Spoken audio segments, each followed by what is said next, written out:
Bienvenidos a un episodio más de Kotlin TV. Hoy tenemos de nuevo a Raquel, la conocisteis ya la semana pasada en el vídeo sobre sesgos y dejamos el vídeo sobre sesgos en una pregunta muy concreta y muy molona, y es ¿qué podemos hacer en nuestras empresas para fomentar la diversidad y que nuestros equipos sean más inclusivos y tengamos esa riqueza de opiniones que nos da el hecho de tener a perfiles a personas con un perfil diferente? Entonces, hagamos una cosa, entradilla y le hacemos la pregunta a Raquel.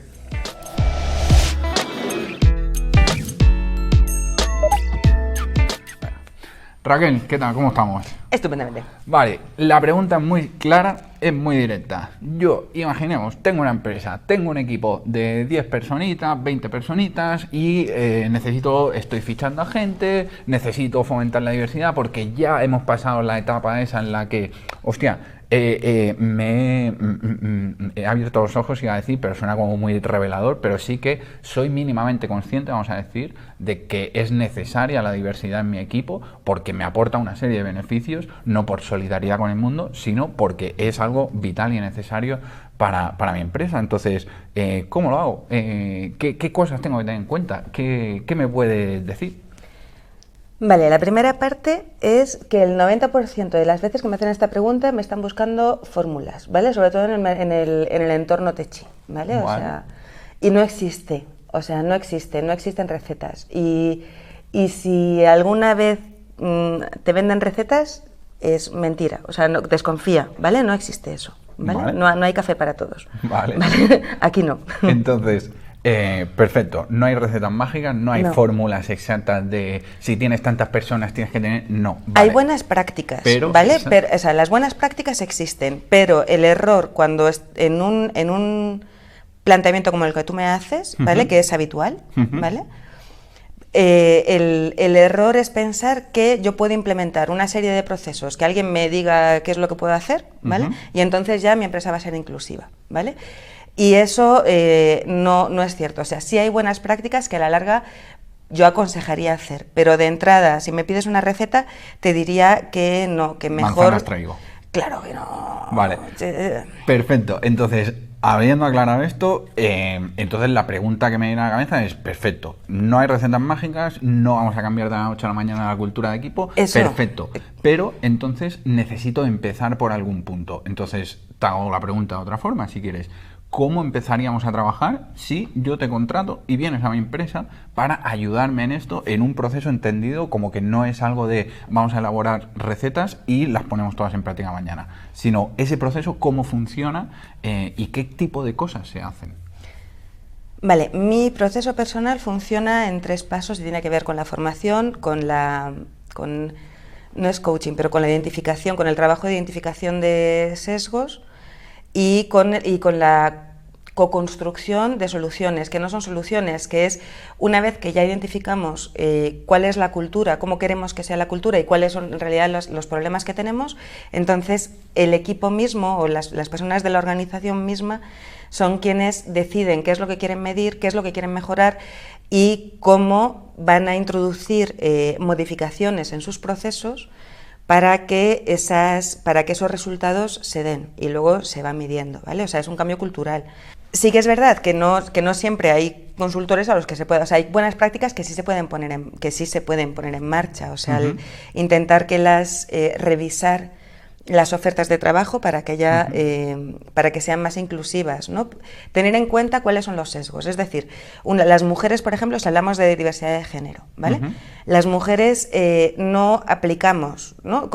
Pruebas de psicología social que ya se han hecho, no aplicamos a una oferta de trabajo si no tenemos el 110% de los requerimientos, los tenemos clarísimos, y sin embargo los hombres que están socializados para tener más seguridad se consideran bastante capacitados para ser presidentes de Estados Unidos sin ningún problema, ¿vale? O sea, hay que hablar 10 idiomas y piden 10 años de experiencia, pero tengo 5, bueno, pues tiro. Entonces, si tienes esto en cuenta, sabrás que a la hora de redactar y te quejas, porque normalmente es el pipeline, ¿no? O sea, no, es que no llegan en las empresas tecnológicas, no, es que no llegan currículums. Bueno, pues revisa qué partes del proceso puedes mejorar para que lleguen y cómo afectan los sesgos a esa parte del proceso. Y en este caso, por ejemplo, para atraer más diversidad, esto tienes que revisarlo. A lo mejor modificando la redacción de las ofertas de trabajo, no pidiendo ninjas, ¿vale? Yo jamás aplicaría a un sitio que me dijeran, hace falta un ninja, ¿no? Que que sepa 10 años de lo que sea. O sea, por ejemplo, quien hace formación sobre esto específicamente y lo hace muy bien en el mercado teche es Susana Morcuende, ¿vale? Buscadla, ¿vale? Susana Morcuende hace formación sobre esto y tiene las pautas muy clarísimas. Entonces para tener referencias, ella os puede echar una mano si tenéis específicamente con esto dudas. Pero no sirve de nada, como decíamos la semana pasada, no sirve de nada tener que llegue más gente diversa si no hay una cultura inclusiva, si no hay inclusión. O sea, porque la gente se puede sentir muy mal. Ejemplos. Hace poco me llegó un compañero, ¿no?, que tiene un equipo muy grande, pues 50 personas en Madrid, una oficina, y quiere modificar un poco la cultura. Y el problema que él ve, es el jefe de los equipos, ¿vale? El problema que él ve es que o sea, que lo que le hace sentir incómodo es que cuando se ha dado cuenta de que hay dos, ¿vale? Son 50 personas, pero hay 2 desarrolladores que se ponen en la cafetería, que está cerca de por donde pasa todo el mundo, y son extremadamente, o sea, hacen comentarios súper burdos relacionados con, pues eso, la puntuación de las chicas, ¿no? Como muy de cole, ¿no? O sea, pues no, pues es que tal, eso va más allá, o sea, permitir que eso pase, ¿vale?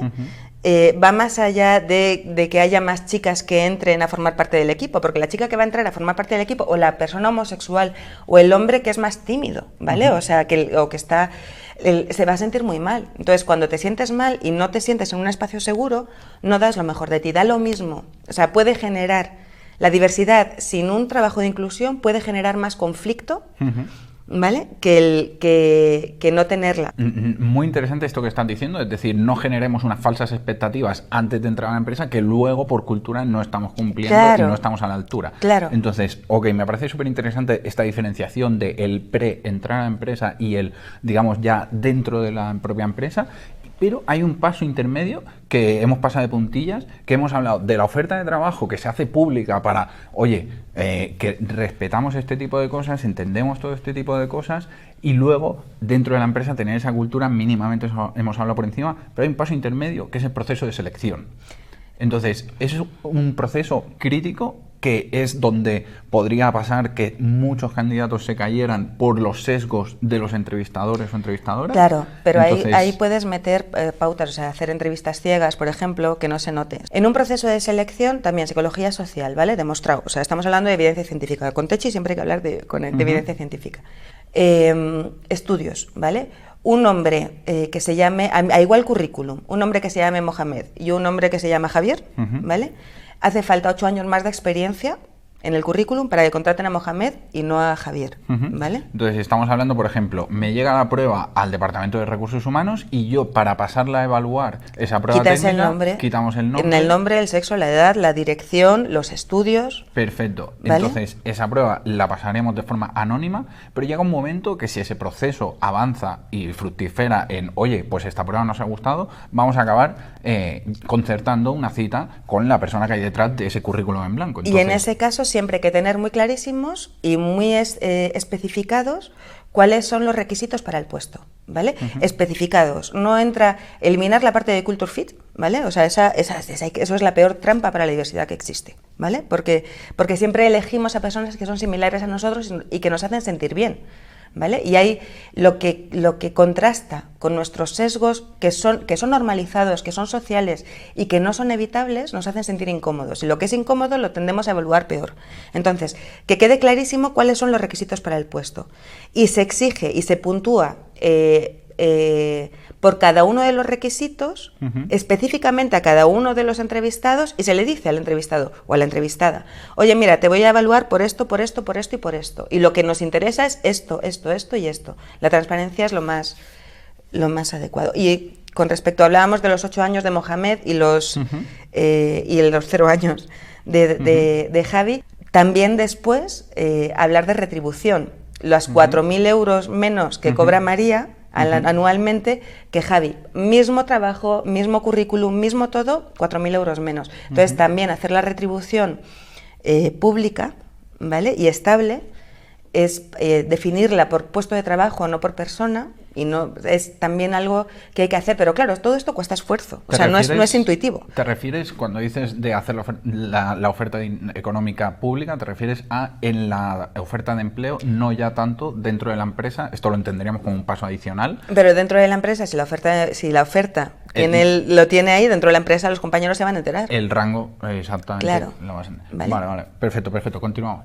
Entonces, ¿qué decías? Perdón. Y luego después, o sea, hemos hablado de dos pasos, ¿no? O sea, la entrada de personas, que sea lo más objetiva posible, trabajar que sea lo más objetiva posible y lo más transparente posible. Luego, la promoción, o sea, una cultura corporativa en realidad es las personas que están dentro de esa empresa, ¿vale? Que hacen cosas, que toman decisiones. Y las decisiones más importantes de cualquier empresa es, con respecto a las personas, es a quién contratas, a quién promocionas y a quién despides, ¿vale? Esas son como que las tres bases de la cultura, aunque no lo parezca, ¿vale? O sea, luego podemos hablar mucho, pero esa es como que lo más gordo. A quién promocionas tiene que ver con cómo valoras el rendimiento, y también ahí hay mogollón de sesgos, ¿vale? No se exige lo mismo o no se dan las mismas oportunidades a una madre que a una persona sin hijos. Vamos a pensar, cada uno que piense en lo suyo, ¿vale? En su casa. ¿Quién se ocupa de organizar los cumpleaños de la oficina o los regalos? ¿Quién se ocupa de gestionar esa carga emocional, ¿no? ¿A quién le vas a contar tus penas? ¿Vale? ¿Quién se ocupa de recoger las mesas o de tomar notas en las reuniones? Predominantemente, ¿vale? Normalmente son personas dentro de los equipos, cuando se deja al azar, ¿vale? Cuando se deja que las cosas funcionen sin que el neocórtex, ¿vale? Sin pensarlo realmente, normalmente siempre es el mismo perfil de personas quien hace ese tipo de cosas, ¿vale? Que son las menos visibles. Y luego, ¿a quién se interrumpe más en las reuniones? ¿Vale? Está demostrado, pero si lo pensamos, lo hacemos consciente, veremos que nosotros, o sea, hablo de mí, ¿vale? Yo interrumpo más a una mujer que a un hombre, ¿vale? Todos hacemos eso, aunque yo tenga más en cuenta mis sesgos que muchas otras personas, porque es de lo que se trata, ¿no? Pero todos tenemos esa tendencia. Entonces, eso qué es lo que origina, cuál es la conclusión a ese tipo de comportamientos y de pautas que son naturales y que no se revisan. Que los trabajos que son más vistosos, ¿vale? Siempre recaigan sobre un perfil determinado de personas, los menos vistosos sobre otro perfil, que se invierta más tiempo en trabajo no remunerado, ¿vale? El trabajo de ama de casa de la oficina, normalmente recae o en mujeres o en hombres que son más introvertidos, o los jóvenes, ¿vale? Entonces, eso finalmente tiene unas consecuencias a la hora de cómo el equipo, el resto del equipo, los jefes, tal, valoran lo que ha aportado cada quien al equipo de valor, ¿vale? O sea, entonces, eso quiere decir que tienen mucho más posibilidades de ascender, de ser promocionados, o de ganar más, o de tener unos proyectos más chulos, las personas que no forman parte de los grupos discriminados. Y eso hay que tenerlo en cuenta. Interesantísimo. De todas estas reflexiones que está haciendo Raquel aquí, se sacan muchas cosas que nos tienen que hacer levantar la banderita y pensar en nuestra empresa, ostras, ¿cómo lo hacemos? Porque esto está pasando en muchas empresas, entonces, ¿cómo lo hacemos para revertir esa situación y realmente dejar de discriminar? Porque no dejaría de ser una forma de discriminar a esas personas que es una forma de discriminación. se encargan de todo eso. Entonces, ya estamos hablando de cosas palpables que muchas veces a mí, personalmente, te lo tengo que decir, lo que me pasa con el tema de la diversidad, los sesgos y todas estas cosas, es como, vale, sí, o sea, ok, pero no nos estanquemos en el mensaje abstracto. O sea, entiendo perfectamente el punto, ¿eh? Es que son cosas prácticas. O sea, exacto. O sea, disfruto cuando veo a gente que me dice, no, tío, o sea, tenlo en cuenta desde la oferta hasta el proceso de selección en este tipo de cosas, hasta cuando estáis en la oficina y ves un grupito comentando ciertas cosas, todo eso tiene en cuenta. Entonces, todo eso son cosas que vemos en nuestro día a día en las empresas y que si empezamos a ser más conscientes de ellos y a actuar con los tipos de cosas que nos ha comentado Raquel aquí, pues podremos empezar a hablar realmente de diversidad en nuestras empresas. Perfecto. Pues, ¿cuándo tuviste contacto, por así, acercamientos a la comunidad tecnológica? ¿En qué forma y qué te parece? Hace años, no es algo reciente. O sea, yo formo parte de la comunidad desde hace desde hace mucho. Lo que pasa es que en un perfil muy bajito. O sea, normalmente he estado en muchos, o sea, a eventos grandes para saber cómo iba el sector, que más a mí me ha importado a lo largo del tiempo, los e-shows o similares, llevo yendo a lo mejor 10 años, ¿no? ¿Vale? Pero participar dentro de comunidades en cosas más chachis, con las comunidades Agile, gracias a Maika Trinidad, que es una Agile coach estupenda. Y luego ya, pues ya me he ido metiendo he ido conociendo más gente y queriendo más gente. Vale, perfecto. Entonces, ok, llevas mucho mejor porque tienes mucho más contexto de lo que es este sector y vas a poder hablar con mucho más propiedad. Entonces, te pregunto directamente, o sea, ¿qué cosas ves que dices, hostia, es que aquí la estáis cagando como profesión, como sector? O sea, tener cuidado con esto. Cuéntame. En los eventos. ¿En los eventos o en general? Como profesión y luego entramos en detalle de los eventos. Como profesión a mí me preocupa mucho y por eso me he especializado, ¿vale? Me preocupa mucho que la tecnología está configurando el mundo, ¿vale? Y veo que está tan atomizado la creación del código y los productos que se hacen, ¿vale? Que no se toma responsabilidad sobre una responsabilidad ética o simplemente humana sobre lo que se hace. Entonces me recuerda mucho a los experimentos Milgram, de nuevo, psicología social.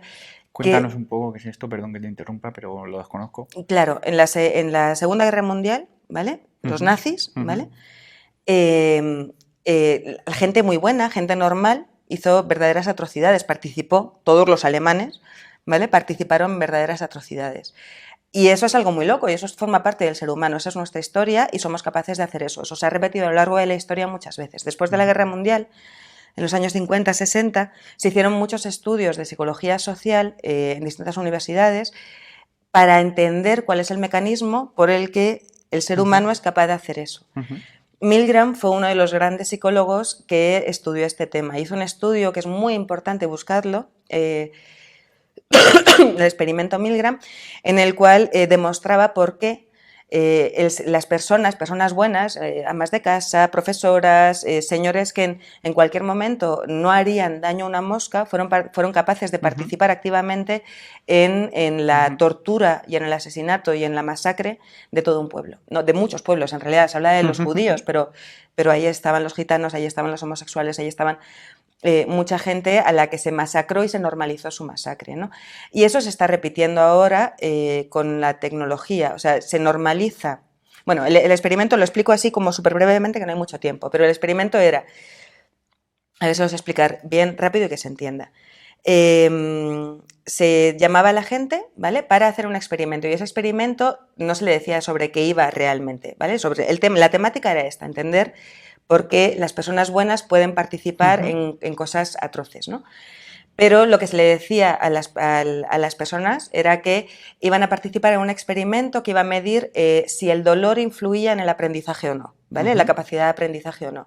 Entonces, había un sujeto de estudio y había, en el experimento, había un sujeto de estudio y había un colaborador, un espía, ¿no?, del equipo. Pero los dos parecía que eran dos que llegaban de nuevas, que se habían apuntado a una oferta en la cual se decía que iban a participar en un estudio. En ese estudio se sorteaba, ¿vale? El director del experimento sorteaba quién iba a ser el profesor y quién iba a ser el alumno, o la alumna, profesora, ¿vale? Y siempre el sujeto de estudio era el profesor, ¿vale? Estaba trucado. Y entonces se le decía que iban a colocar al alumno, era aleatorio, él no sabía que era profesor a huevo, ¿vale? Pero podía haber sido el alumno. Entonces se le decía que tenía que dar descargas eléctricas, ¿vale?, hacer preguntas determinadas en un listado de preguntas con una serie de respuestas que eran aleatorias. Pues cuando digas techo, pues hay que decir azul, ¿vale? Por ejemplo, árbol, piedra, ¿vale? Entonces, una serie de preguntas y respuestas aleatorias que el alumno tenía que aprenderse. Y vamos a ver cómo el dolor influía en su capacidad de memorización y aprendizaje.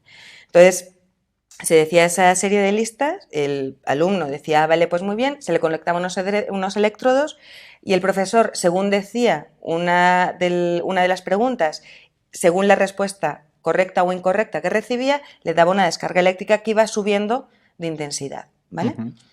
Bueno, pues según iba diciendo, según se iba equivocando, se subía la intensidad. Y el 80% de las personas que les tocaba ser profesores, ¿vale?, obedecían la autoridad. El jefe del estudio decía, no, tienes que seguir. Si alguna vez decían, oye, pero es que le está doliendo mucho, porque claro, el otro gritaba, se desmayaba, ¿vale? O sea, El que estaba compinchado era el alumno. era que el alumno. Y figuraba como si le estuviera doliendo cuando claro, en verdad no había una descarga, eso ¿verdad? es, Algo así eso era. es. Perfecto, Pero perfecto. y no lo veían necesariamente, ¿vale? Si le tocaba, entonces sí. Entonces sí, sí tenía más empatía y sí podía parar el sujeto de estudio, el profesor sí paraba antes o se rebelaba contra la autoridad del investigador, ¿no?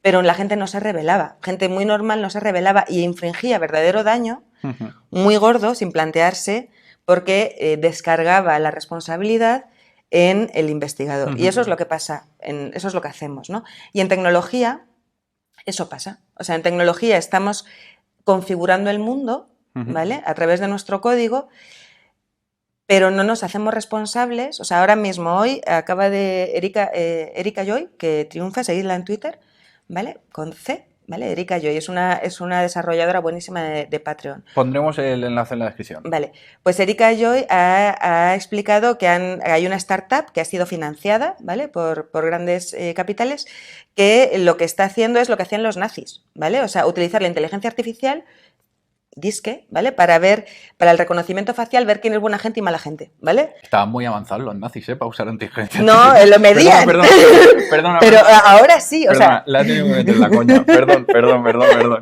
Pero en su momento los nazis hacían eso, hacían ese tipo de estudios, ¿vale? Lo entiendo. Perdón. No, pero sí, pues eso, pues lo están haciendo ahora a través de la tecnología. Entonces, hay ofertas de trabajo para esta empresa en concreto, ¿vale? Que es una startup financiadísima, que te cagas. Entonces, pues ahora un desarrollador que quiere meterse en inteligencia artificial dice, pues cojonudo, voy a empezar a trabajar aquí. Pero está participando en una cosa que es aberrante, ¿vale? Y no nos lo planteamos porque la responsabilidad recae sobre la tecnología, no recae sobre políticos, no recae sobre tal, recae sobre fundadores, ¿no? Y sobre las decisiones. Entonces, si no hay diversidad, nadie se plantea esto. Si no hay un contacto real de las personas que desarrollan el código, si no son las personas que desarrollan el código las mismas posibles víctimas de esto, si no hay una reflexión, pues ya se está repitiendo el experimento Milgram. Pues muchísimas gracias, Raquel. Nos quedamos con todas estas reflexiones, vamos a decir. Y por favor, comentad en el vídeo qué os ha parecido, si traemos más comentarios no tan puramente de código como estas entrevistas, como esta serie que hemos hecho, y likes y subscribe si os ha gustado. Y nos vemos la semana que viene con una cosa que es que, madre mía, no la quiero decir, pero ya la tenemos grabada y es... Nos vemos. Hasta entonces. Chao.